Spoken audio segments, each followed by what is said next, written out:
aquesta pràctica simularem un mètode de nanofabricació, un mètode amb una estratègia que es diu bottom-up.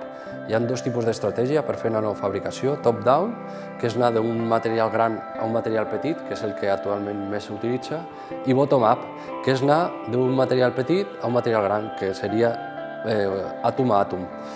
Un procés de fabricació bottom-up clàssic és la nanolitografia, que el que fem és, nosaltres posem un patró, aquest patró simularíem que això són àtoms, formaríem el patró d'aquesta manera, i el que farem és pràcticament el mateix que es fa quan es fa fotografia, imprimir un negatiu, és a dir,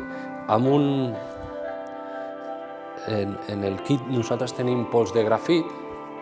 El que fem és, amb bastant de compte, intentem posar-lo pels llocs entre boles, intentant evitar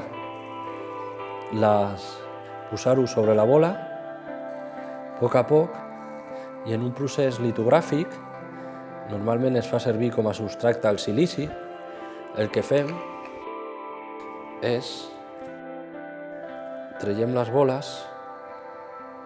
Si queda material a sobre de la bola, intentem que aquest no caigui, perquè si no el patró no se'ns formarà bé.